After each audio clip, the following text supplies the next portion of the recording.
Bueno, nosotros junto con Pablo y Charlie les vamos a presentar el trabajo que aparece en el paper No Language Left Behind.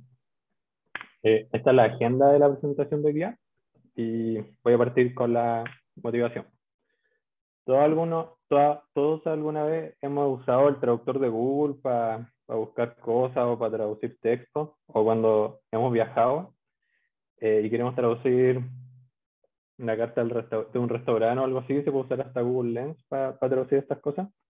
El problema es que no todas las personas tienen acceso a este tipo de tecnología.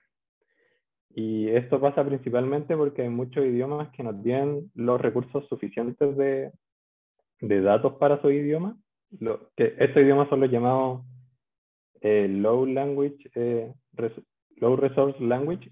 Y como sabemos, si tenemos pocos datos, no podemos usar las técnicas de hoy en día que funcionan bien para la traducción automática. Por ejemplo, en esta figura se muestra la diferencia entre cantidad de artículos de Wikipedia que existen para el idioma sueco y para el idioma lingala, que es un idioma africano.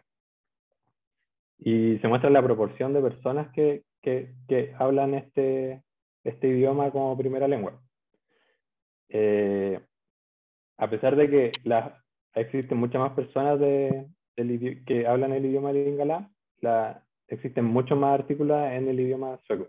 De hecho, hay alrededor de 2,5 millones de páginas de Wikipedia de sueco versus 4.000 de lingala, para que vean la diferencia que existe en recursos. Este es el paper que vamos a presentar. Como pueden ver, está conformado por muchos autores. Es un paper que tomó harto tiempo. Creo que lo empezaron a hacer, como todo este trabajo viene desde el 2019. Y es un paper súper largo, por lo que nosotros nos vamos a centrar en lo que consideramos que era más importante para la presentación. Así que intentamos hablar de las cosas más importantes, obviamente no mencionamos todo lo que aparece. El flujo de trabajo general de todo el paper es este que se muestra acá. Se parte con entrevista a los hablantes nativos de los lenguajes de bajo recurso que se seleccionaron, para luego pasar a crear datasets de manera automática y con estos datasets poder probar distintos modelos hasta llegar al modelo final que les vamos a presentar, y finalmente la evaluación del modelo. En esta presentación nos vamos a centrar mayoritariamente en las últimas tres partes de este flujo de trabajo. Lo que ahora les voy a presentar los datasets que se presentan en el paper. Bueno, antes de partir con los datasets, hay que explicar que parte fundamental o el fundamento de los datos que se usan para la traducción automática son llamados bytetext o datos paralelos, que consisten en eh, oraciones que significan lo mismo, pero, pero que son de diferentes idiomas. Por ejemplo, acá podemos ver una oración en español y otra en inglés que significan lo mismo. También hay que considerar que existen direcciones al momento de traducir, y no es lo mismo la dirección de español a inglés que de inglés a español. Son dos direcciones, no es solo una.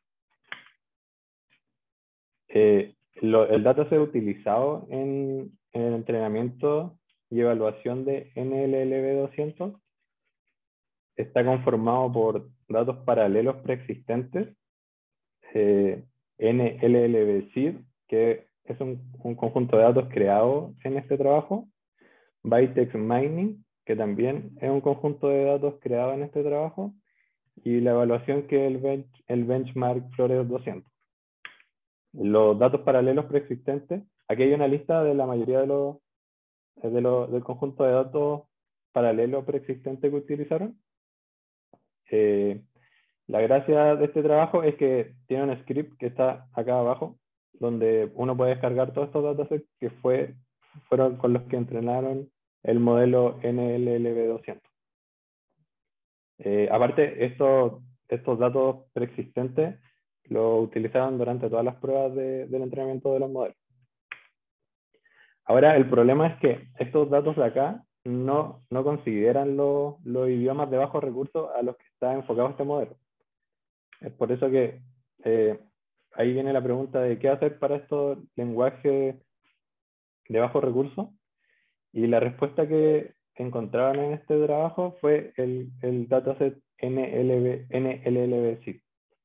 que consiste en sacar 6.000 oraciones de artículos de Wikipedia en inglés y traducirla a 39 idiomas de bajo recurso. Esto lo hicieron con traductores profesionales y la idea de este conjunto de datos es usarlo en el entrenamiento de modelos de traducción o de identificación de idiomas. Ahora viene el conjunto de datos by-text mining, que es este se crea de manera automática. La idea de esto es usar la minería de datos para identificar las frases que tienen una alta probabilidad de ser traducidas de otras en diferentes idiomas. Entonces, la idea, cómo se crea cómo se realiza este by-text mining de la siguiente manera. Yo tomo los datos de la web de un idioma de diferentes idiomas, los paso por un identificador de idiomas previamente entrenado, un modelo para identificar idiomas previamente entrenados. Se realiza una limpieza de estas oraciones de distintos idiomas y una vez que ya tengo las oraciones limpias y separadas por idioma, se hace el mining. Para esto, estas oraciones se pasan por los encoders llamados láser, que la gracia de esto es que para cada oración yo genero embeddings que lo que hacen es que para distintas oraciones que significan lo mismo, que están en distintos idiomas, las lleva a embedding que tienen representaciones similares, como se puede ver acá. Por ejemplo, para la misma oración en dos idiomas, la representación de ese embedding está en un espacio similar. Y esto se logra mediante los encoders llamados Laser 3, que consiste en un modelo son modelos de lenguaje que se entrenan, primero se entrena un modelo profesor en los idiomas de altos recursos como inglés y español, y luego se entrenan los modelos estudiantes en el idioma de bajo recursos de interés, que puede ser un idioma o familias de idiomas. Entonces, de esta manera, yo voy pasándole oraciones al modelo estudiante, se van generando los embeddings y los voy comparando con los embeddings del modelo profesor que tienen significados similares en otro idioma, y la idea es que estos embeddings se vayan pareciendo para después poder hacer el binado. La gracia de los embeddings es que son independientes al idioma de origen, solo porque así de esta manera podemos buscar los embeddings similares y generar vtext. Además, el modelo estudiante se entrena con Masked Language Model, igual que los modelos de lenguaje. Bueno, y una vez hecho ya este paso por los encoders, tengo el conjunto de datos de by-text miner y son validados con un modelo de traducción. O sea, se entrena un modelo sin estos conjuntos de datos, solo con los datos preexistentes, y se entrena otro modelo con los datos preexistentes más el by-text mining, y se evalúa que también les va. Bueno, el dataset final usado para entrenar el modelo Un segundo, NLLB200. Ya. Seba, un segundo. Solo para enfatizar un poco la novedad de esto. Lo explicaste perfecto, pero un poco para hacer el énfasis que creo que merece. Aquí el approach que tomaron los autores es totalmente distinto de lo usual en los modelos de traducción. Los modelos de traducción usualmente lo que uno hace es que consigue de alguna forma ingeniosa buscando en internet, buscar datos paralelos, es decir, datos que tengan, esta es la frase y esta es la frase traducida. O, alternativamente, contratar un ejército de traductores humanos para que nos hagan este dataset paralelo a mano. O tal vez estrategia ingeniosa de tomar libros que están traducidos a varios idiomas y así armar de manera semiautomática o automática estos datos paralelos. Ese es el approach tradicional, como manual. Acá tomaron un approach totalmente distinto en que dijeron, vamos a buscar frases y salgamos a buscar a internet a ver si es que encontramos otro lugar, en otra página de internet posiblemente, que diga exactamente lo mismo pero en otro idioma. Y para eso usaron ese láser. En el fondo, por eso le llaman el minado, como que estamos buscando esta aguja en un pajar, digamos. Yo busco frases, obtengo su representación y después salgo a buscar a internet a ver si es que, por cosas de suerte, logro pillar a alguien que en otro lado haya dicho la misma frase pero en otro idioma. Como que es una locura y computacionalmente es una locura, pero bueno, es Facebook, así que tienen los recursos para hacerlo y lo hicieron y funciona. Ese es mi Oye, comentario. y para agregar un poquito más, un comentario también interesante, no está tan bien explicado el cómo ellos codifican, no sé, digamos, 50 billones de oraciones y después buscan, por ejemplo, los vecinos más cercanos para encontrar los bytext. Tienen una métrica, pero no explican a la implementación como tal. ¿Ya? Y ellos dicen que se demoraron, no sé, digamos, no sé, 500 horas de procesamiento, no sé cuántos data centers para hacer esta cosa, pero en verdad no está muy bien explicado y quizás podría ser una crítica que le podríamos hacer al paper. Ya, sí. Bueno, y el dataset final que usaron para entrenar el modelo, NLLB 200, fue de 18 billones de pares de oraciones en 202 idiomas. El dataset se separa en primary, que son los bytex, o sea, el conjunto de datos preexistentes más NLLB-zip, que tiene 661 direcciones entre idiomas. El conjunto de datos minados, que tiene 784 direcciones de idioma, y el conjunto de datos generados con back translation, que tiene 261 direcciones de idioma. Aquí en esta figura se muestra la cantidad de pares de oraciones por idioma, y la línea amarilla indica que todos los conjuntos o sea, todos los idiomas que están bajo esta línea amarilla son considerados low resource language. Y los que están debajo de la línea roja son considerados very low resource language. Ahora, el Flores 200, que es el benchmark que se creó en este trabajo, este benchmark consiste en 3001 oraciones, muestradas de Wikipedia igual, y traducidas a 201 idiomas. El fin de este benchmark es poder evaluar los modelos multilingüales de traducción automática. Y bueno, aquí viene la gracia de cómo generaron este benchmark. Primero, tomaron este conjunto de datos, tradujeron algunas palabras del conjunto de datos, creo que eran como, o sea, algunas oraciones, creo que eran como 200. Luego esto, los reviewers, o sea, los traductores y los reviewers, que son grupos de personas independientes entre sí, se ponen de acuerdo en las normas lingüísticas de cada idioma que van a traducir, y ahí traducen, y ahí parte de nuevo y se traduce todo el corpus de Flores 200. Después se hace un chequeo automático de las traducciones y ahí pasa al grupo de reviewers, donde ellos están encargados de revisar estas traducciones y darle un puntaje de calidad.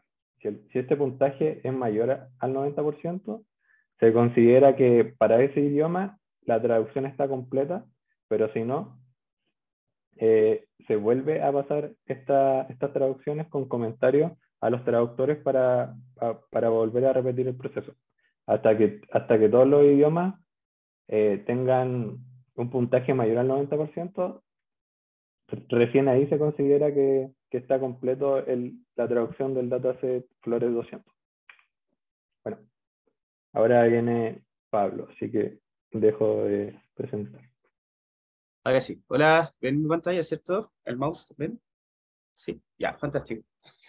Y entonces yo les voy a presentar estas últimas dos secciones, que es el modelo y cómo lo entrenaron y todos los truquitos que hicieron para poder obtener un modelo mucho mejor que simplemente hacer un transformer común y corriente.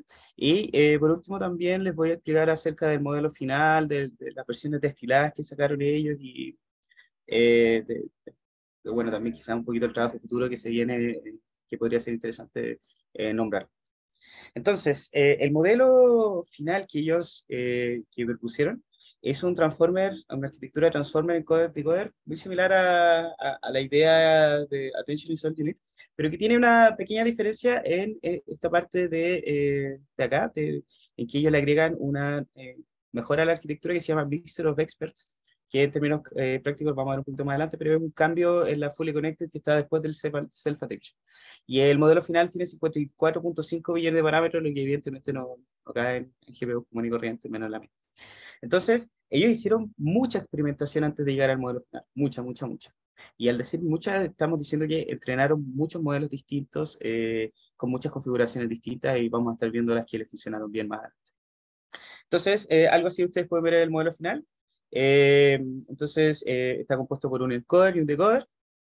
Aquí hay una oración en español, esta es una frase en inglés que nosotros y bla, bla, bla, bla, bla.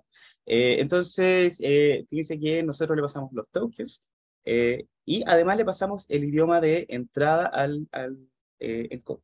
Entonces, después esto pasa por la red neuronal y sale acá y llega al decoder, y el decoder nosotros le especificamos que por favor nos traduzca esta cosa en inglés, y entonces ya pasándole el idioma objetivo, nos va a entregar esta salida que es la que estamos viendo.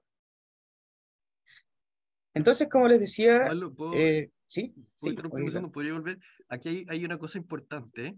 Y es de que en muchos trabajos anteriores se hacía que a la entrada del sistema yo le decía cuál es el idioma de entrada y el de salida, le definía el par completo.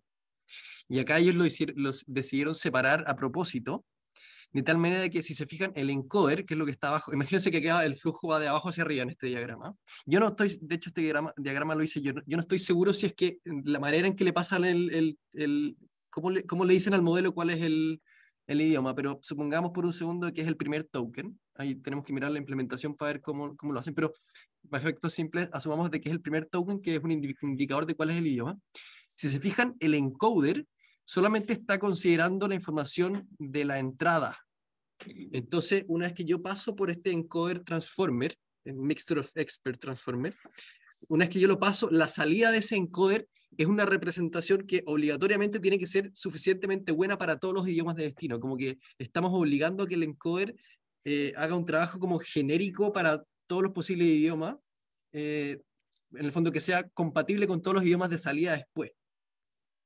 Y eso es muy bueno, y de hecho en el paper lo mencionan, de que es muy bueno para la generalización a estos idiomas de bajos recursos, porque necesitamos de que el modelo sea capaz de aprender una muy buena representación independiente de la salida. Entonces, posiblemente el modelo va a aprender una buena representación para poder traducir a español, a inglés, a alemán, a francés, y puede después usar esa buena representación para los idiomas para los cuales tenemos pocos recursos. Entonces, es para ese idioma de pocos recursos solamente vamos a necesitar entrenar finalmente el decoder, que es cómo tomamos esta representación como agnóstica, entre comillas, agnóstica al lenguaje, y cómo la llevamos al idioma destino. Entonces, ellos dicen que en el fondo en el paper probaron y les permitía tener este comportamiento como few shot o zero shot a pares que nunca vio o para los cuales tenemos muy pocos recursos. Eso yo diría que es importante recalcar también. Gracias, Pablo. ok, gracias a ti. Ya, entonces, bueno, lo que les decía, se ejecutó un estudio de ablación, en donde se experimentaron con distintos, bueno, ellos les dicen de ablaciones, como lo que nosotros hacemos para buscar mejor arquitectura y ver parámetros. Entonces, probaron distintas configuraciones, y esto no lo hicieron sobre todo el dataset que explicó el Seba recién, sino que lo hicieron sobre un subconjunto del dataset de entrenamiento y un subconjunto del dataset de evaluación, en donde tomaron solamente 53 lenguajes distintos y 110 direcciones de traducción, o sea, 45 direcciones de inglés a cualquier otro idioma, 45 direcciones de cualquier otro idioma inglés y 20 direcciones de cualquier otro idioma entrante a cualquier otro idioma saliente. Digamos, no sé, por ejemplo, español, francés.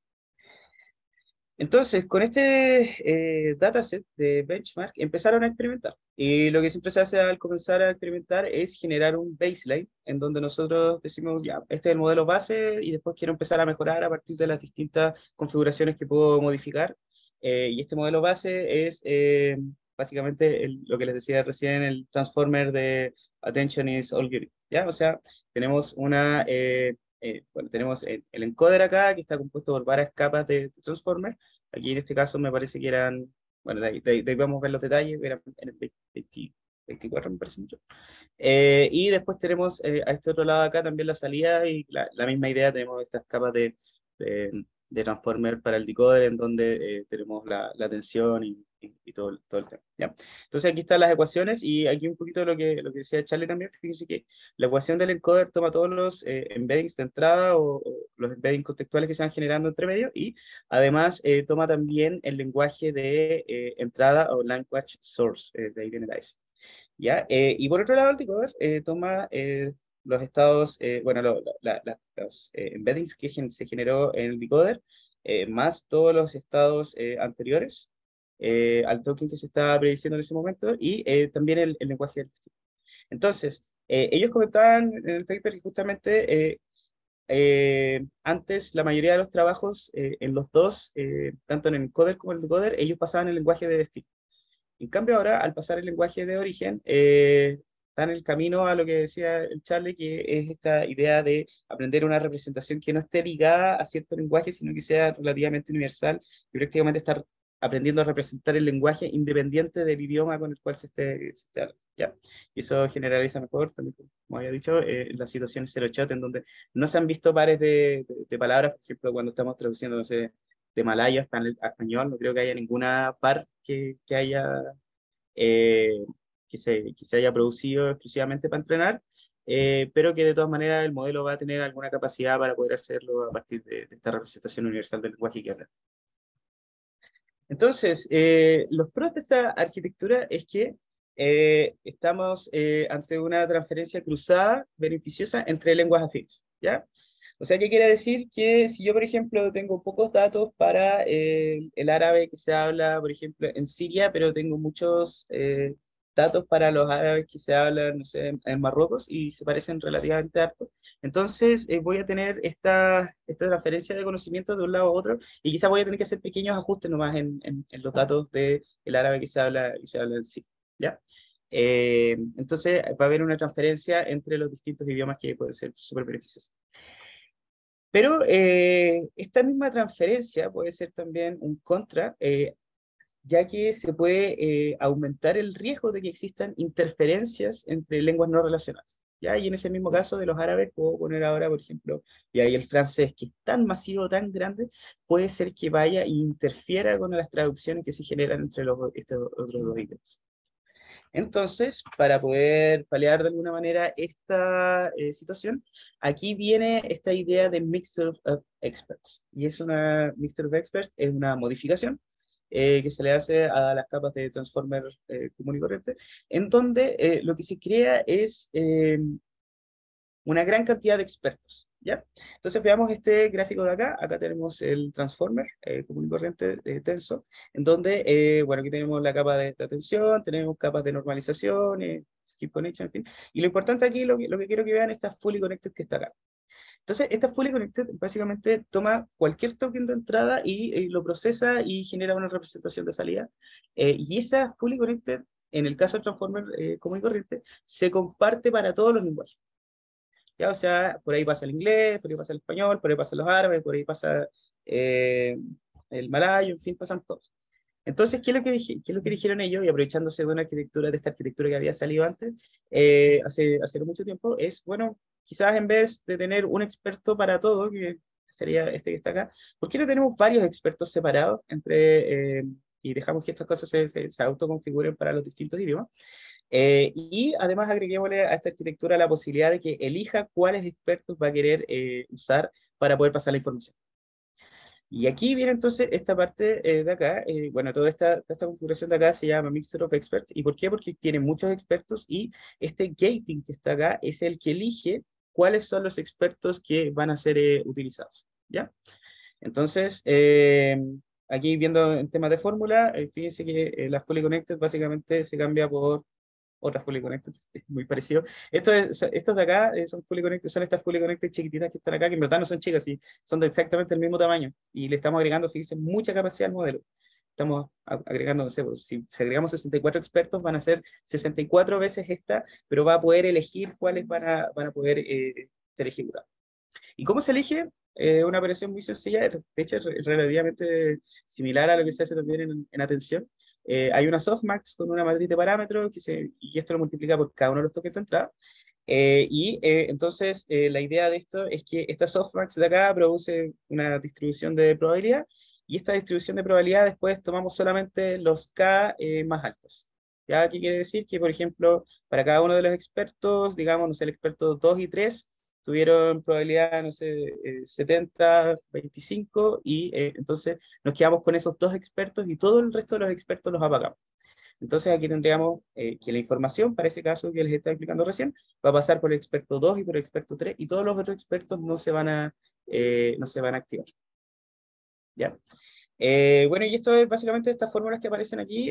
Ustedes también pueden ir a verlas con un poquito más de detalle al paper.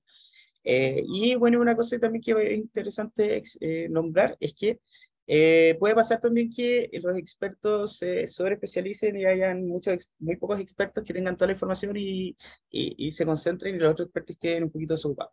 Entonces, una de las modificaciones también que ellos hicieron fue, además de la loss típica cross entropy que se usa para estos casos, además agregaron una penalización de uso de pocos expertos, que es esta fórmula que estamos viendo.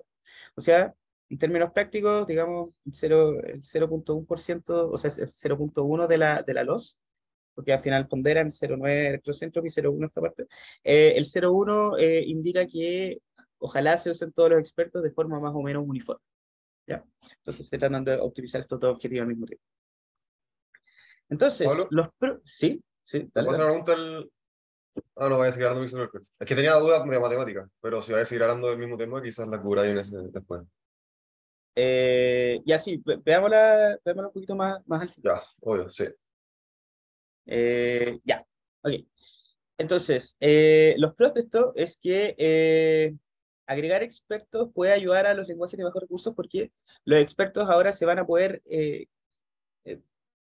especializar en esos lenguajes, ¿ya? Y no va a haber una capa gigantesca para todos los lenguajes, sino que van a haber expertos distintos en los distintos puntos de los lenguajes. Y el otro tema interesante de esto es que los flops, la capacidad de procesamiento, digamos, de estos modelos MOE, no aumenta proporcionalmente al número de parámetros. O sea, ¿qué quiere decir? Lo que les decía recién. Por ejemplo, esta es dimensión 8112, una cosa así.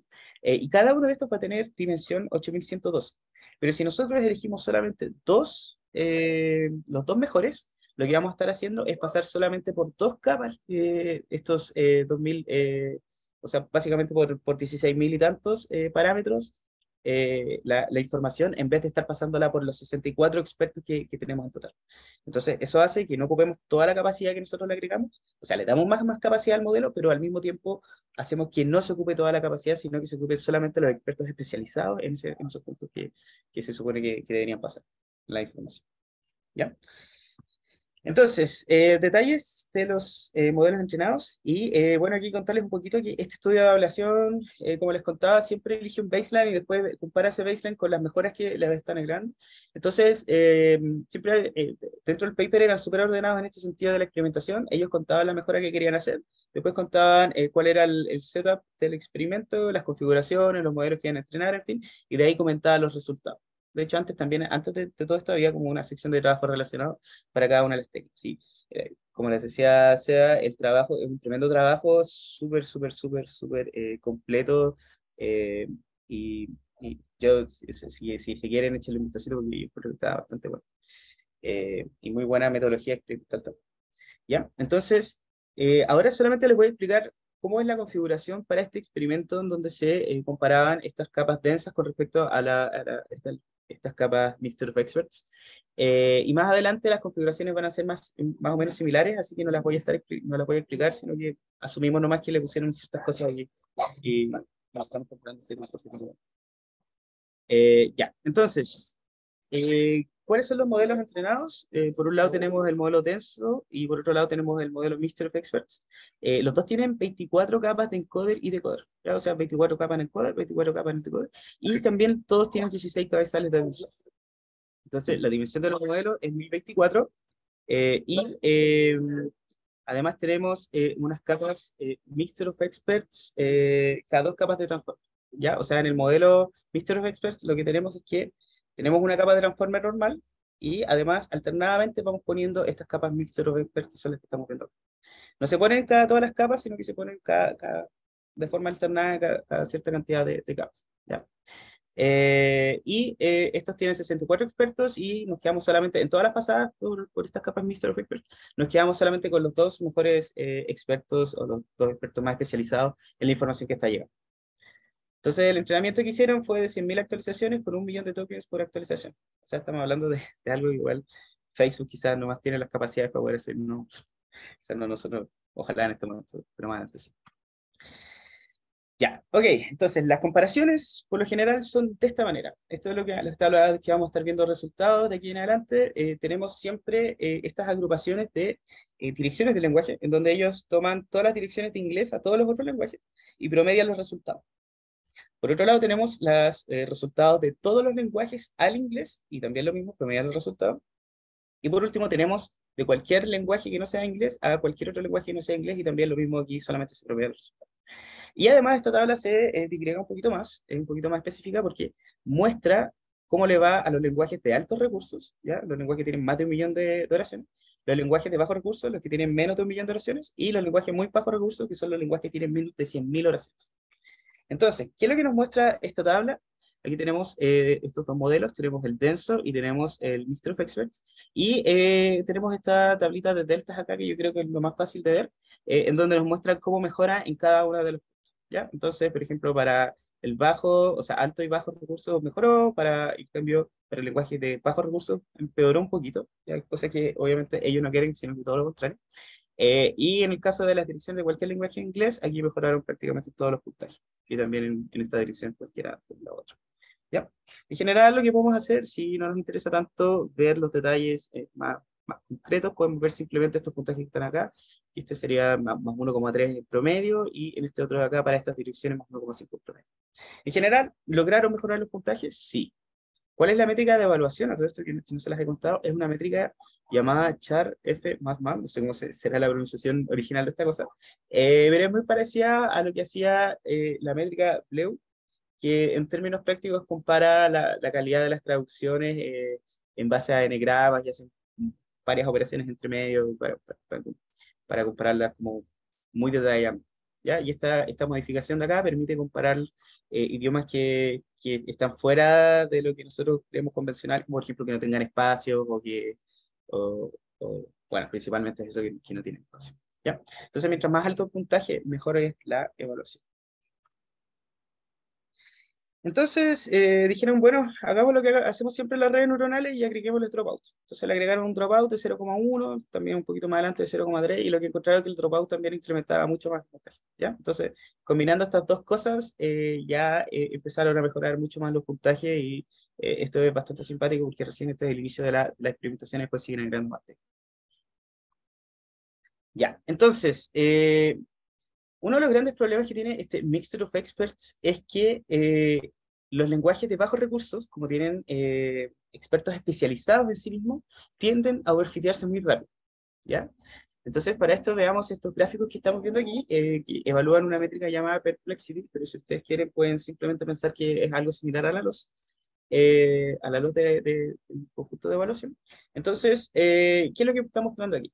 Para este gráfico de acá, muestra el idioma Congo con respecto, o sea, el idioma inglés al idioma Congo, y muestra cómo se comporta el Perplexity con respecto a los modelos densos y a los modelos Mixture of Experts. Entonces, fíjense que para el modelo denso, para esta dirección en particular, no existe tanto overfiteo, y aquí como que empiezan a overfitearse un poquito a las 100.000 actualizaciones, pero estamos hablando de algo muy, muy, muy pequeño. En cambio, cuando tenemos este lenguaje Mixture of Experts, para este lenguaje que es de bajos recursos, fíjense que ya en la actualización, digamos, no sé, 18.000, ya esto empieza a presentar overfitting increíblemente y esta cuestión se dispara. ¿Ya? Y ese es un gran problema, porque justamente eso es lo que no quieren. Quieren que los lenguajes de bajos recursos estén bien representados dentro del lenguaje y tengan las mejores evaluaciones posibles, más allá de los lenguajes de altos recursos que tienen muchos datos. Entonces, aquí tenemos la otra comparación, y ellos comparan con lenguajes de altos recursos, en donde tienen inglés-francés. ¿Ya? Entonces, en inglés francés, ¿cómo se comporta? Tienen una loss bastante alta al inicio, porque tienen muchos datos, mucha variabilidad, y después el modelo empieza a aprender, aprende, ya las 40.000 actualizaciones, como que después ya empieza a estabilizarse un poco, sigue aprendiendo, pero baja más o menos continuamente. ¿Ya? Y aquí no hay, en el Mystery of Expert, como pueden ver también acá, no hay ningún comportamiento de overfitting. ¿Por qué? Porque el lenguaje es de muchos recursos. Entonces sigue bajando, baja, y a medida que la frequency de este lenguaje está acá sube, este sigue bajando, y pareciera que esta tendencia no cambia en los 100.000 actualizaciones. Entonces tenemos este problema grande de overfitting. Y como siempre, el overfitting se trata principalmente tratando de agregar técnicas de regularización. Ya habíamos dicho que ellos agregan dropout, que es como esta cosa que estamos viendo acá, pero también agregaron otros tipos de regularización, como por ejemplo este Expert Output Masking. En términos prácticos, súper simple, dado la salida de o algunos expertos, desactivan esa salida y la reemplazan, digamos, por un vector de puros ceros. ¿Ya? Entonces, aquí tenemos 3 tokens distintos, y estos pasan por distintos expertos. Por ejemplo, este pasa, eh, el experto 1 se hace cargo de el token rojo y azul, que serían estos de acá. El experto 2 se hace cargo del token rojo y verde, y el experto 3 se hace cargo del token celeste y verde. ¿Ya? Entonces, yo digo, para el experto 3 no le voy a pagar nada. Para el experto 2 le voy a pagar estos 2 tokens que están acá. Y para el experto 1 solamente le voy a pagar este estado que finalmente se produjo. Y voy a dejarle que este pase. Después se combinan los expertos, se hace esta suma ponderada, y después, entonces, con eso ya pasa la información a la siguiente. ¿Ya? Muy parecida a la idea del dropout, solamente que ahora, en vez de desactivar el grupo componente de los vectores, desactivamos expertos, la salida de los expertos. ¿Ya? Resultados. Aquí pueden ver todos los resultados en los que ellos mejoran. Por lo general siempre los recalcan en negrito. ¿Ya? Y aquí entonces prueban con Dropout 0.3 y con el 0.1 de probabilidad de que se apague un experto al azar. ¿Ya? Y estos son los resultados. Entonces aquí podemos ver incrementos tanto en los lenguajes de altos recursos, de bajos recursos y de muy bajos recursos. Aquí vemos un incremento bastante grande con respecto a este modelo Mixed Expert, que es el que está acá, que es el que no tiene regularización. ¿Ya? O sea, vemos más o menos 4 o 5 puntos de diferencia, y esto ya es una mejora circunstancial a lo que tenían antes, y con esto ya empiezan a bajar el tema del overfit. Ahora, siguen teniendo este problema, o sea, la regularización mejora un poquito este panorama, pero aún así siguen teniendo el problema de que los expertos presentan rápido overfitting. Entonces, lo que hacen como segunda técnica para mejorar estos resultados es un conjunto de técnicas llamados curriculum learning. Y curriculum learning, en términos simples, es que yo, a medida que entreno, me doy cuenta que tengo para ciertas clases, o en este caso ciertos lenguajes, menos datos. Entonces, y sé que esos datos se vertirían rápidamente. Entonces, lo que yo hago es tomar ese conjunto de datos y pasárselo después al entrenamiento. ¿Ya? Entonces, no sé, digamos, para el árabe, que es este ejemplo que está acá, si el árabe yo lo paso al comienzo del entrenamiento, fíjense que el comportamiento que tiene, como que llega aquí al mínimo lugar súper rápido, y después empieza de nuevo a presentar comportamiento de overfitting. Entonces, lo que yo hago es digo, bueno, puedo pasarle después el árabe a, no sé, digamos, después de 200.000 actualizaciones, y ingreso aquí el árabe. Entonces, ingreso, y pum, ya, de nuevo tengo este mismo problema de que empieza a aumentar el overfit.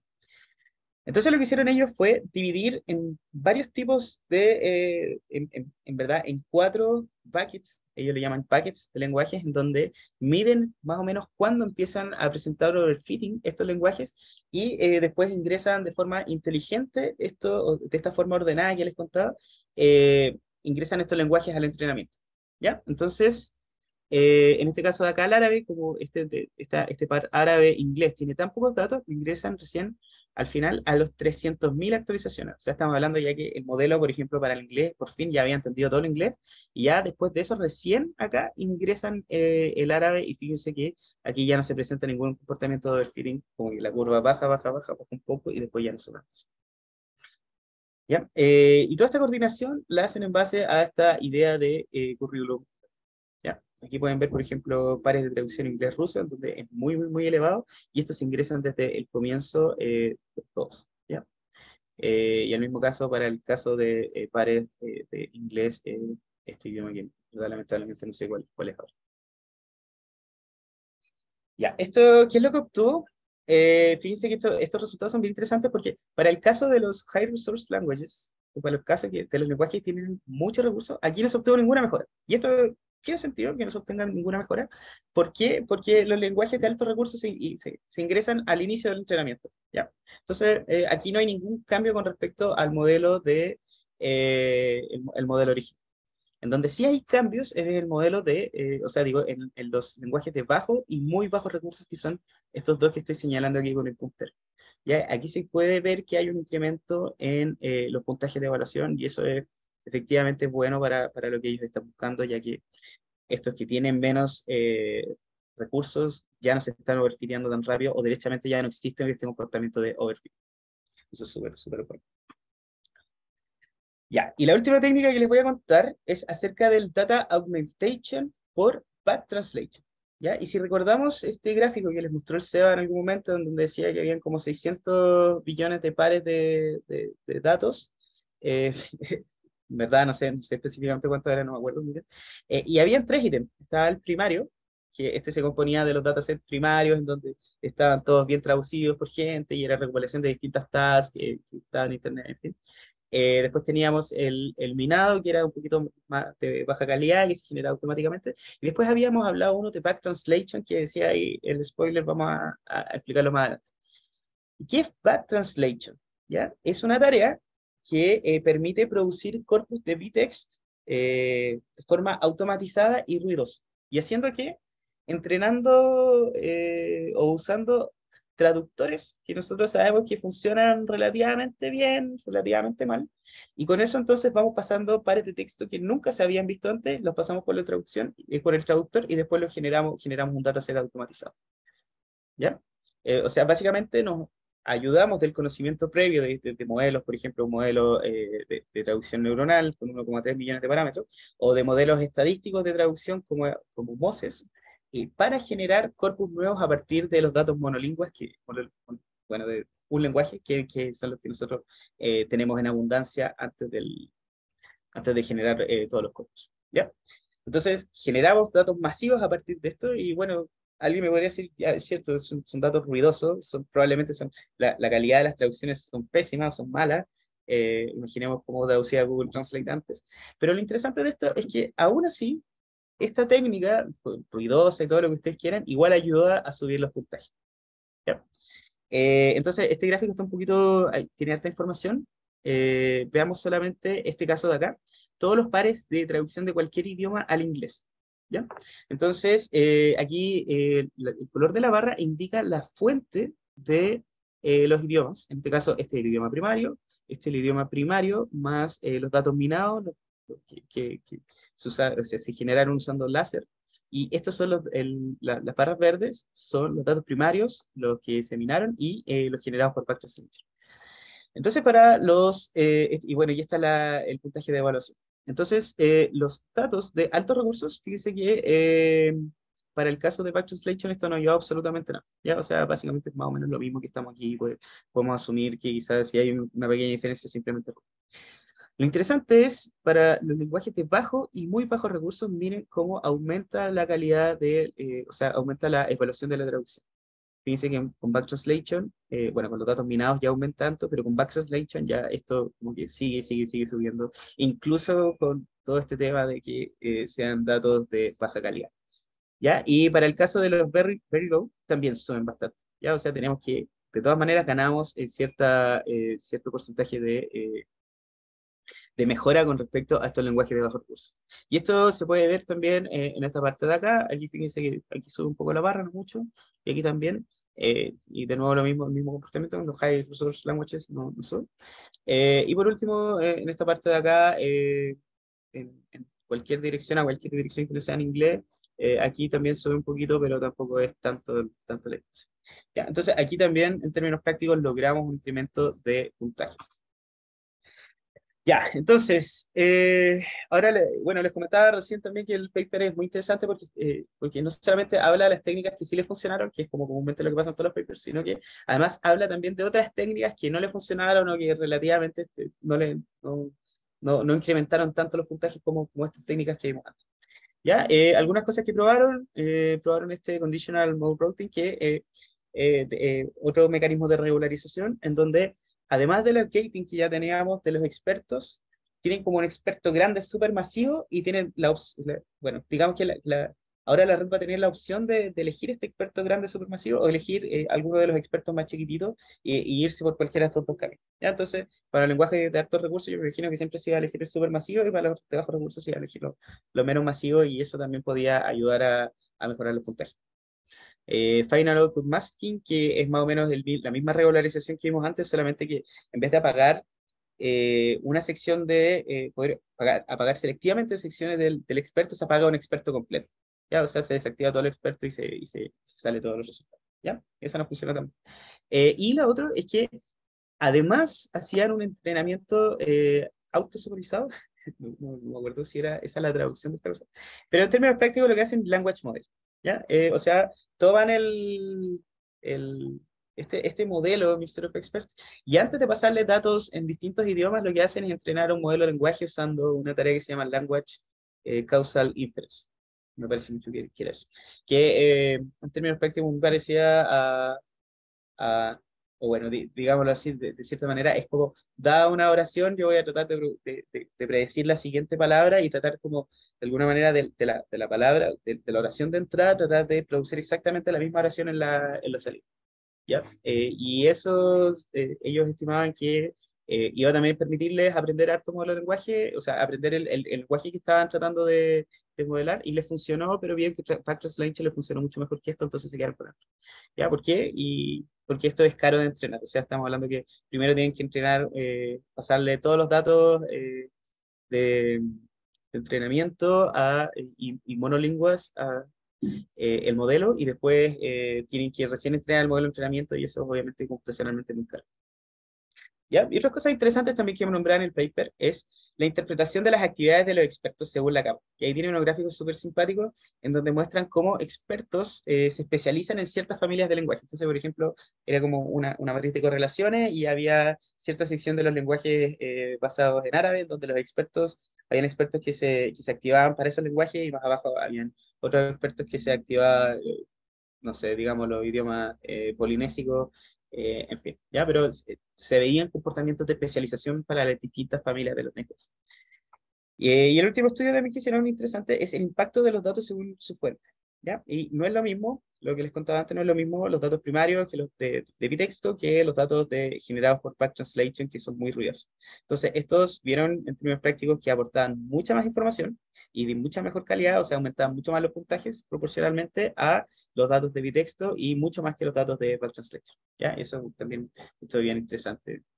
Y en términos prácticos lo que está diciendo es que siempre para estos sistemas va a valer mucho más un corpus traducido a mano bajo la mirada de especialistas o algo que nosotros podamos recopilar en Internet. Ya, y habiendo dicho todo esto, largo recorrido por las cosas que ellos experimentaron, ahora tenemos el modelo final. El modelo final entonces es un Mixture of Experts, 24 transformers, capas de transformers, tanto en el encoder como en el decoder, cada uno con 16 cabezales de atención. Y aquí sirve una pequeña diferencia. Bueno, los expertos son 128 expertos, también se eligen los mejores dos, pero aquí hay un experto no cada dos capas, sino que cada cuatro capas. O sea, no un experto, sino va a quedar varios expertos. O sea, en términos prácticos, estas capas Mixture of Experts se ponen cada cuatro. Estamos hablando de que está el Mixture of Experts y vienen tres Transformers y de ahí viene el siguiente Mixture of Experts más arriba. ¿Ya? La dirección del modelo son 2048, o sea, cada una de las representaciones internas que se generan es de ese tamaño, y las fully connected que se generan al final de cada capa de los transformers, o cada uno de los expertos también, tiene dimensión 8192, y estamos hablando entonces de un modelo súper, súper, súper grande. Vocabulario, 256.000 tokens distintos, basados en este tokenizador Sentence Fish, del cual yo no tengo mayor información. Además, usan estos métodos de regularización que han hablado antes: dropout, attention dropout, que es un dropout sobre las capas de atención, y además expert output masking, o sea, es decir, tapar alguna salida de los expertos con probabilidad 0,2. ¿Ya? Entonces, el entrenamiento fueron 300.000 actualizaciones, ¿verdad? Hay que pensar que estaban pasando no sé cuántos millones o billones de datos, y más encima esto lo pasan, hicieron 300.000 actualizaciones de batch de 1.000.000 cada uno, o sea, estamos hablando de algo igual es bien considerable. ¿Ya? Y usaron este four-phase curriculum, que en términos prácticos lo que hacía era dividir los lenguajes en 4 categorías distintas, y iban ingresando los lenguajes a medida que avanzaba el proceso de entrenamiento, para que estos lenguajes no se overfitearan. ¿Ya? Máximo largo de la secuencia, 512, y además utilizaban Adam, más esta gross entropy que además le agregaba este factor de penalización por uso de expertos. Evaluación final. Ya, la evaluación final aquí es un poquito complicado, porque es complicado compararse con los otros modelos. ¿Y por qué? Porque resulta que los otros modelos, bueno, no hay ninguno, como les decía el marketing al comienzo de la presentación, no hay ningún modelo que evalúe los 201 lenguajes, 202 lenguajes que este modelo puede procesar. Entonces lo que hacían era limitarse al subconjunto de lenguajes más próximo con el que podían compararse con la competencia. En este caso, por ejemplo, seleccionaron 87 lenguajes y se compararon con estos dos modelos que estamos viendo acá. ¿Ya? Bueno, ellos no tienen refinado cuáles son las direcciones, así que en términos prácticos, el promedio es este que están viendo acá, y ellos sacaron por puntaje en esta char F++ o BLEU, me parece que es BLEU. ¿Ya? Entonces, ellos lograron mejorar mejorar el puntaje. En términos, o sea, digo, hablando ahora de este otro dataset de entrenamiento, que era Flores, el Flores 100, que en verdad tiene 101 lenguajes. Acá entonces estamos comparando este modelo Delta LM con respecto al NLLP, aquí también en promedio obtuvieron mejores resultados que su competidor anterior. ¿Ya? Así que con estos modelos ya superaron pesos. Ahora, ellos tienen también, y aquí les digo, la honestidad intelectual de compararse con Google Translate. Y aquí igual es complicada la comparación con Google Translate, porque ellos tenían que sí o sí pasar por la API de Google Translate para poder compararse. ¿Ya? O sea, no existe tal cosa como que pueda descargar el modelo de traducción de Google Translate desde Hugging Face, por ejemplo, y ejecutarlo en mi máquina. No, no existe eso. Entonces, ¿qué es lo que hicieron? Fue usar la API, y se compararon también en Flores 200, y lo que vieron increíblemente, y lo que reportaron, que yo encuentro súper notable, es que en Google Translate lo mejora prácticamente todos los lenguajes de cualquier dirección del inglés a otros idiomas: inglés, español, inglés, francés, en fin, inglés, árabe, y lo reportaron. Por otro lado, a ellos les va mejor en todas las direcciones contrarias hacia el inglés. ¿Ya? O sea, eh, tanto para bajo, o sea, alto, bajo y muy bajo recursos, lo superan a Google Translate. Y en promedio, después si sacan el promedio, que como que tiene algunas evaluaciones por ahí más altas, por ahí más bajas, pero aquí se pueden dar cuenta que en verdad son sistemas muy, muy, muy competitivos entre sí, y el otro tema es que Google Translate igual soporta una cierta cantidad limitada de lenguajes, no lo soporta todos. Y una de las últimas evaluaciones que quería mostrarles era esta de acá, que en esta evaluación ellos se evaluaban a sí mismos usando este dataset Flores 200.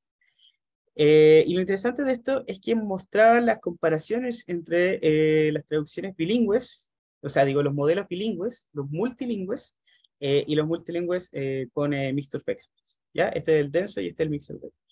Entonces, ¿cuál era una de las hipótesis que ellos estaban buscando o estaban preguntándose era si era mejor tener un lenguaje, o sea, un modelo de traducción bilingüe o un modelo de traducción multilingüe? Y en todos los casos que se probó bilingüe versus multilingüe, bueno, en casi todos los casos, en verdad, hay unos que no. Los modelos multilingües superan, este es el delta, ¿ya? Superan a los modelos bilingües, ¿ya? O sea, es decir, efectivamente pareciera que existe por debajo una transferencia de conocimientos de unos lenguajes o de varios lenguajes a otros lenguajes que tienen menos recursos. ¿Ya? Entonces, aquí están los delta, y ustedes se pueden fijar que salvo por este de acá y este otro de acá, la mayoría de los puntajes mejoran por el carácter multilingüe. Y si ahora agregan su experto, o sea, su modelo de expertos fine-tuneado, o sea, digo, optimizado con hiperparámetros y todo, también tenemos comportamientos mucho más altos que eso lo que estamos viendo. ¿Ya? Y lo mismo para este otro lado acá, eso más adelante se puede ver en más detalle, pero es lo mismo. Acá de nuevo tenemos deltas altos tanto para el modelo multilingüe como para el modelo Mixed Effects, en comparación con los modelos bilingües. ¿Ya? Y obviamente como a nadie le cabe este modelo en su GPU personal, ni tampoco en la GPU 3090 o el cluster que puedan tener en el trabajo, lo que hicieron fue destilar modelos. ¿Ya? Entonces tomaron el NLLB y usaron una técnica de destilación que quizás sea ahí un poquito más adelante les puede dar un poco más de detalle. Entonces, lo que hicieron fue destilar este modelo usando un modelo denso de 1,3 billones de parámetros y uno de 615 millones de parámetros. ¿Ya? Y esto lo compararon con un modelo baseline denso, entrenado con los mismos datos, simplemente para mostrar como las mejoras posibles que se puede hacer con, o sea, que un modelo baseline puede tener con el destilado de este modelo grande que ellos generaron. ¿Ya? Entonces, acá, este es el average total del NLLB 200, 48,3. El modelo destilado le gana al baseline más o menos, digamos, por 0,5 puntos. ¿Ya? Tampoco es tanto, digamos.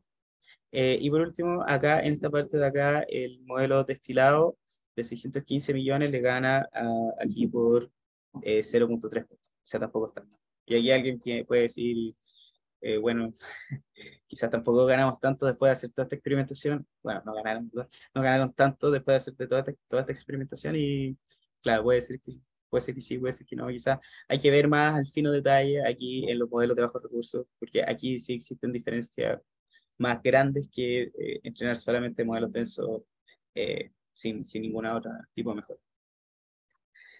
Ya, y después con esto ya estamos como concluyendo esta larga y densa presentación, comentándoles un poquito del trabajo futuro de este proyecto. Ya, entonces, según lo que me comentaba Charlie en algún momento, la idea era como más adelante tratar de agregar Mapudungun y Rapa Nui a este modelo de traducción. Entonces aquí vienen muchas preguntas, muchas distintas. Bueno, principalmente la primera, la más importante, si vamos a poder agregarlo o no. Si están fijos los parámetros, si se pueden volver a entrenar, si por ejemplo eh, el- el- estos tokens de lenguaje están fijos o no. Hay muchas preguntas relacionadas. Entonces allí viene después la pregunta general de cuál va a ser el mecanismo para agregarlo, si es que se puede, si vamos a hacer fine tuning, por ejemplo, cómo vamos a agregar los tokens nuevos, cómo vamos a agregar los identificadores de lenguaje, cuántos datos necesitamos. Y es una pregunta súper abierta porque no sabemos si, por ejemplo, para el Rapa Nui yo me imagino que van a ser menos, porque este es de la familia de los lenguajes polinésicos, lo más probable es que si hay otros lenguajes polinésicos, entonces Rapa Nui va a ser relativamente sencillo de agregar.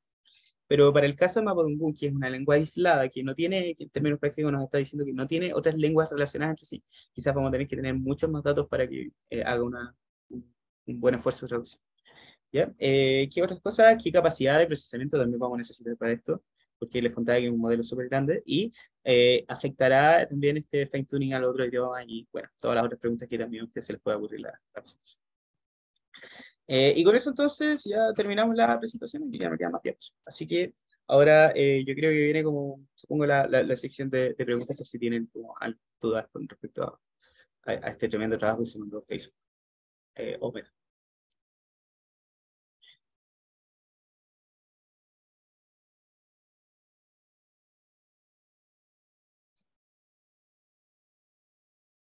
Buena, gracias por la presentación. Está muy buena. Queda con una duda del Mixture of Experts. No sé si entendí muy bien de que Mencionaste que se elegía como el top 2, ¿cierto?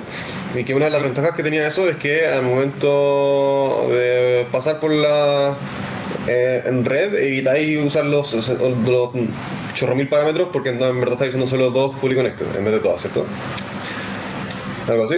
Ya, pero no Sí, entiendo sí. y cómo tú puedes ser capaz de saber cuáles son los top 2 si es que no pasas por todos los fully connected. Ah, es que, ya, sí. Como que eso es la inferencia, Eh, ¿no? Esa es mi duda. lo que pasa es que acá tú, antes de pasar, olvídate de los expertos, olvídate de los ¿Ya, expertos. ya? Tú antes de eso, este gating de acá es otra red de parámetros chiquitita que es esta que está acá.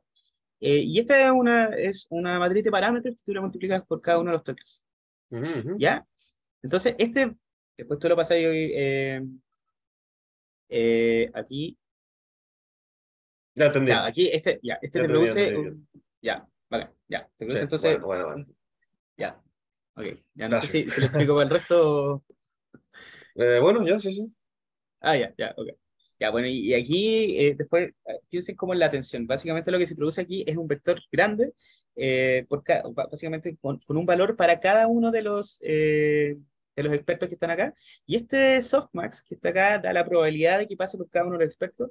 Y después este top K gating es el que decide, ya me voy a quedar con estos dos expertos y pone, no sé, por ejemplo, el índice 3 y el índice 5 en uno y todos los otros índice lo pone en cero y ese es el que dirige finalmente la llegada a cada una de las subredes. Eso. Oye, Pablo, y ahí ¿Mm? ese Topka Gating es literal escoger como argmax los tres más altos. Sí, es como eso. Sí. O sea, no he visto la implementación, pero según lo que entiendo es eso. Y hablaron ¿Y en cómo algún es momento diferenciable eso? de eso, Sí, sí. sí, la misma vez la tengo de duda. Bueno, O sea, ahí tengo que ir a igual, ver los detalles. No no, sabía, ahí no el sabía problema decir. es como que a algunos no les llega gradiente, po. Sí, pues. Como que igual, o sea, como buenos computines, nos pasamos por la raja un poco la diferenciabilidad. em, pero como que si así un hard selection, vaya a tener n menos k, ¿cachai? A los que no les va a llegar nada de gradiente. Y lo mismo con los parámetros ahí de doble eje, ¿cachai? Como Claro, que si así escogís algunos nomás, va a haber montones de parámetros que no les llega gradiente. claro. O sea, aquí puedo O ponerme a sea, chunguear. Yo creo que lo mejor es decirte no. yo No sé. no sé si estoy seguro de lo que voy a decir, o sea, respecto a si le llega gradiente o no, pero lo que entiendo de la losa es que al final igual la vais calculando, lo vais calculando para todo, como para todas las fully connected calculáis, pero lo que hace la diferencia es abajo donde aparece F sub E por P sub E, es donde hace la diferencia porque ahí le pasáis como que la probabilidad de que sea seleccionada cada una de las gating, de las fully connected, y la multiplicáis por la fracción como la Ah, fracción del total de, no, a ver, ¿cómo era? La fracción de veces que es la primera selección. sí, totalmente. Po. Onda, siempre cuando incluya ahí porque ya, el GT es una softmax, ¿cierto? Ahí está bien. El tema es Sí, que acá. el G bonito, T, sub T, eso sí, como una selección hard, ¿cachai? De alguno de esos valores. Entonces sí incluí el G feo, sub T, el la los, ahí sí le llegaría gradiente a esos parámetros. Claro, claro. En la LOS no usáis el G bonito. Como que calculáis una fracción Ajá, sí. de, de los que son seleccionados como primero, como Lo que primera sí, opción. lo que sí ahí no le llegaría gradiente a los expertos, sí. Porque tú cachai que ese G sub T, onda, la operación de tu input con cada uno de los expertos viene después de la selección, ¿cachai? Del G bonito sub T, Como que no hay cadena. Sí, No podía hacer la cadena ahí. ¿cachai, no? Sí, sí, yo sí. ahí yo creo que efectivamente no le llega el gradiente a esos expertos, pero como tú estás en la LOS tratando de empujar a que los expertos estén distribuidos, claramente en algunos ejemplos o en algunos tokens, qué sé yo, no le va a llegar señal, pero en otros sí. Entonces, es como el max pooling al final. Cuando uno hace max pooling, la señal pasa, qué sé yo, de esta ventana solamente a ese píxel va a propagar la señal y todo lo otro no propagan nada, pero uno espera que cuando uno le pasa mucho ejemplo, igual le va a llegar señal a todos lados. Igual Bueno, habría que mirar la implementación. Todo esto lo estamos respondiendo sí. en base Sí, a la sí, lectura sí. del paper, pero eso es lo que yo creo que está pasando, que efectivamente esa señal no llega cuando tú haces este hard Claro, top claro. K, Pero pero cuando lo metís dentro de un entrenamiento largo, ahí sí les llega ese top K. Igual tiene sentido que Hard. no, o sea, como si quería experto, está bien que como que el otro no lo vean. Que sí. ¿no? Sí, está. Claro, no, pero ahora que decís que la log general incluye el GF o el G normal sub T, eso igual va a ser como que ese G sub T varíe, ¿cachai? Y eventualmente se escojan distintos expertos y ahí a esos en algunos pasos de optimización les llegue y en pasos futuros les llega otro gradiente, ¿cachai? Ya, sí, sí, sí, me convence. Gracias por la respuesta. Aquí quería hacer un comentario también, no es una pregunta, un comentario, que tal vez igual es importante considerarlo, y es el tema del tokenizador, que acá nosotros tenemos todos los lenguajes ¿Mm? mezclados, tenemos el, qué sé yo, caracteres chinos, japoneses, qué sé yo, y por otro lado tenemos el español, tenemos algunos lenguajes que son como conglomerantes, como el alemán, donde las, qué sé yo, uno va agregando, que si en español uno va diciendo distintas palabras como que se van concatenando con espacio una al lado de la otra, pero tenemos idiomas conglomerantes que van uniendo palabras y por eso tú terminas con un chorizo largo y una palabra gigante que no significa una sola palabra, sino que es una frase larga. No, Entonces nosotros chuche, necesitamos armar de alguna forma un tokenizador genérico para todos los idiomas y eso hacen en este trabajo. Aquí no lo explicamos mucho, pero efectivamente hacen un trabajo de generar este tokenizador universal que tokeniza suficientemente bien para todos los idiomas y por eso mismo tienen que meter una cantidad gigante de tokens. Como el vocabulario es bien grande, pero el beneficio es que tenemos un puro tokenizador para todos y no tenemos que tener un tokenizador específico para cada idioma. pero eso no está resuelto como con esta tokenización en base a los bytes del input y no realmente a los tokens. Sí, ese es otro camino, pero ellos usan sentence piece, usan ¿Quién? tokenizador. No es como el de BERT, sino que en base a la frase, no me metió demasiado en detalle a ver cómo está implementado ese sentence piece, Porque digo, pero ese problema que tú identificas de que hay algunos que no usan espacio, chucha, y el colmo es chino, po, weón. mm, Tiene garabatos nomás, ¿cachai? No, no sí. tienen espacio. Sí, pero efectivamente en este trabajo hicieron eso, hicieron un solo gran tokenizador que fuera genérico. Un camino hubiera sido Te como lo que cacho. haces tú, usar los bytes, qué sé yo, Pero, como la codificación de cómo se codifica esta frase en lenguaje máquina, ujú, pero ellos hicieron el trabajo de hacer un tokenizador que funcione suficientemente bien para todo. ya, te No cacho. estoy, no estoy seguro si lo explican demasiado, me parece que no lo explican demasiado en el paper, tendría que darle una segunda mira ahora. Pero ese es un poco el approach que tomaron, porque Pe- en algún minuto teníamos esa duda de si estaban haciendo un tokenizador especializado para cada lenguaje y de alguna manera los conectaban todos después, ¿ok? ujú. Pero no, hacen uno para todos. Entonces, tú decís, estos locos usan su propia metodología para tokenizar. No es como que hayan tomado algo preexistente, sino que tienen... Tuvieron que ¿Sí? entrenar uno nuevo. O sea, Ya, toman, genial. toman un tokenizador que ya existía, que es el Sentence Piece, ¿Ya? pero lo entrenan de nuevo para estos 200 idiomas. Ya, genial. Y como son idiomas suficientemente diversos, hicieron todo un estudio de selección de idiomas, para abarcar todas las familias y todas las cuestiones, eh, como que debería ser suficientemente bueno para otros idiomas. En particular, estamos cruzando los dedos de que para Mapudungun y Rapa Nui va a funcionar bien, porque la manera de escribir esos es muy similar a otros idiomas que ya existen. Así que estamos cruzando los dedos para no tener que entrenar eso de cero. Y lo otro también es que el script, que el abecedario que ocupan es el mismo que ocupamos acá en español. Entonces, tampoco hay caracteres extraños ni cosas como fuera de la distribución que deberían tener estos 200 lenguajes en el que se entrenó este modelo. Hay que considerarlo.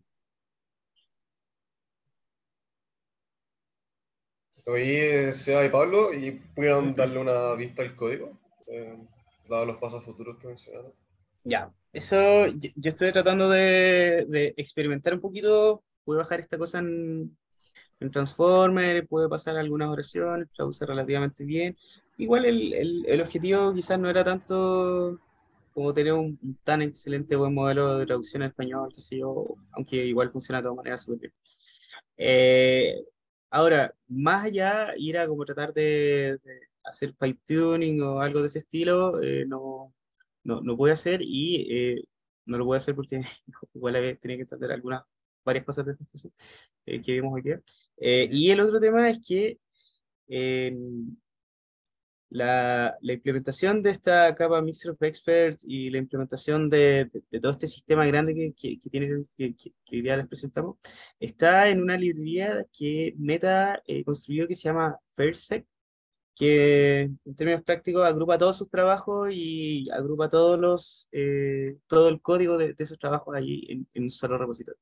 Y a mi opinión, la cuestión es un desorden gigantesco y eh, como que tampoco la documentación no es muy buena, entonces hay que empezar a como calar un poco más fondo si queremos tratar de hacer el fine tuning de este modelo.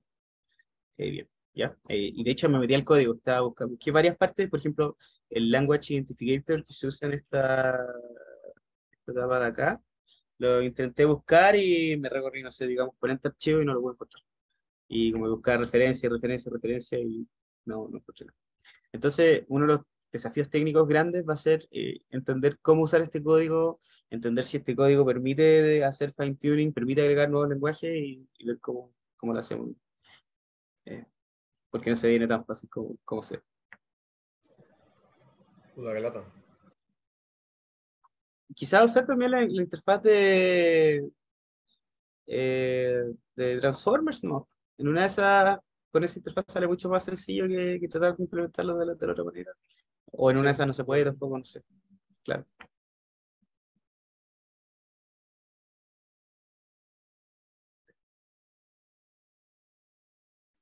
Oye, Pablo, Era algo que rough at todavía no me first. queda claro, la feed forward la tenéis que calcular toda igual, ¿o no? Ah, ¿en qué parte? ¿Esta parte de acá? Sí, ahí la Ah, F, de la 1 hasta la E. claro. Ya. Términos de implementación, yo me imagino que no estoy seguro tampoco, pero a mí se me ocurre si ellos nombraron en algún momento que esta no escala de forma lineal a la cantidad de parámetros, entonces lo que habría que asumir es que solamente se calculan las feed forward que son correspondientes al experto que fue seleccionado. Y todo el resto de las otras feed forward, como dado este parámetro, este vector que se genera acá, no deberían calcularse. Claro, ahí igual deben tener algún truco para solamente seleccionar esas dos y todo el resto tirarlas a cero nomás y chao.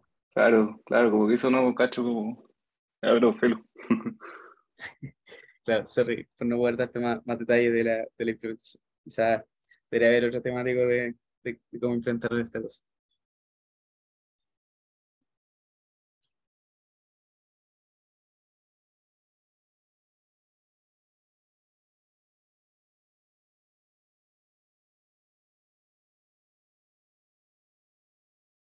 ¿No hay más preguntas, cierto? Sí. Ya, parece que estamos entonces. Muchas gracias a todos y todas por la participación y las preguntas. Y gracias ahí, Pablo y Sea, por la preparación de la presentación muy buena. Sí, muchas gracias, muchas gracias. Gracias.